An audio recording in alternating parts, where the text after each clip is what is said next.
JSS Entertainment presents Never Have I Ever season 1 episode 4।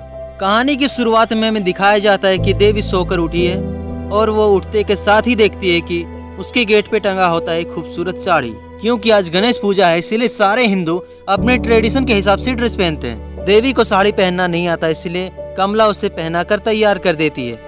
क्योंकि उसकी mom का order होता है आज देवी फटे पुराने जींस नहीं पहनेगी। उसके बाद देवी को दिखाया जाता है जो कैंटीन में खड़ी होकर कॉफी के लिए इंतजार कर रही होती है। वहीं खड़ी एक खूबसूरत छोटी सी बच्ची देवी की खूबसूरती की तारीफ करती है। उस बच्ची की मॉम देवी से रिक्वेस्ट करती है कि क्या मेरी बेटी आपके साथ फोटो खिंचवा सकती है, लेकिन देवी इस बात के लिए उसे मना कर देती है। लेकिन वहीं खड़े एक बूढ़े अंकल की फोर्स करने के बाद देवी फोटो के लिए मान जाती है। देवी गणेश पूजा के लिए जा रही होती है तभी वो अपनी मॉम से बोलती है, मॉम मुझे साड़ी में खुजली हो रही है। उसकी मॉम बोलती है खुजली होना आम बात है और तुम इंडियन हो इसलिए साड़ी पहनना आदत डाल लो। फिर थोड़ी देर बाद वो लोग हिंदू एसोसिएशन पहुंच जाते हैं जो कि देवी के स्कूल में ही हो रहा होता है। वो लोग वहाँ 3 आंटियों से मिलती है। देवी उन लोगों की बातें सुनकर कुछ ज्यादा ही बोर हो जाती है इसलिए वो वहाँ से धीरे से निकल जाती है। देवी अपने इंडियन दोस्त हरीश से मिलने जाती है जो कि उसके बचपन का दोस्त होता है। हरीश से 2 बातें करने के बाद देवी उसके बाद गणेश पूजा में चली जाती है।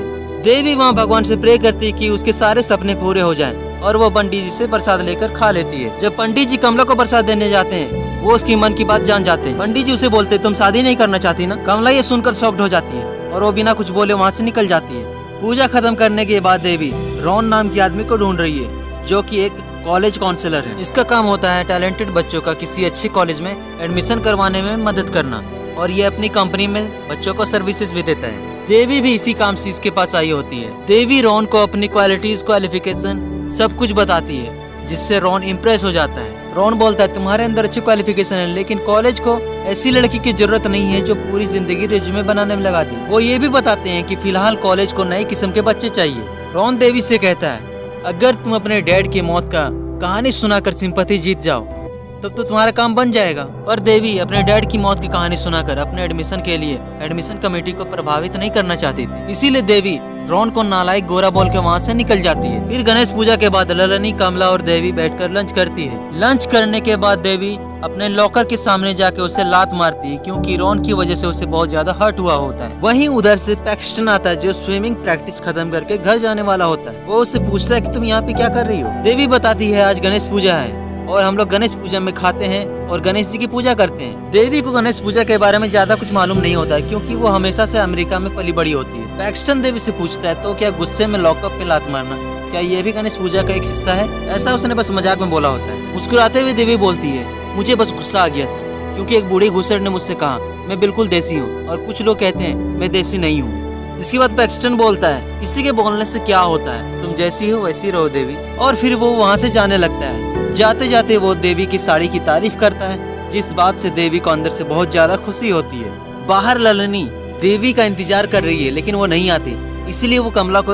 उसे ढूंढने के लिए भेज देती है। तभी वहाँ पीछे से पंडित जी आते हैं। वो सारे लेडीज से रिक्वेस्ट करते हैं कि उन्हें सुपरमार्केट तक लिफ्ट दे दे लेकिन कोई भी लेडीज लिफ्ट के लिए हाँ नहीं बोलती। इसीलिए ललनी हाथ उड़ा के पंडित जी से बोलती है चलिए मैं आपको सुपरमार्केट तक छोड़ दूंगी। फिर सबके सब गाड़ी में बैठकर वहाँ से निकल जाते हैं। कार में देवी पंडित जी से बोलती है मुझे आपकी पूजा में बहुत मजा आया और आपकी अगरबत्ती की जो सुगंध थी मुझे बहुत पसंद आई। ऐसा लगा जैसे हम लोग गांजे की दुकान में। जिस बात पे पंडित जी बोलते हो अच्छा तुम मेरी वेबसाइट पे जाके खरीद सकती हो। थोड़ी देर बाद ये लोग मार्केट पहुंच जाते हैं जहाँ पे पंडित जी को उतरना है। उतरने के बाद पंडित जी सबको थैंक यू बोलते हैं यहाँ तक लिफ्ट देने के लिए और ढेरों आशीर्वाद भी देते हैं कि उसका परिवार सुखी रहे। पंडित जी देवी को भी आशीर्वाद देते हैं कि ये एडमिशन जहाँ करवाना चाहे वहाँ हो जाए। और इसी के साथ ये कहानी यहाँ पे खत्म हो जाती है। ये वीडियो आपको कैसी लगी आप हमें कमेंट में जरूर बताएं और चैनल को जरूर सब्सक्राइब करके जाएं।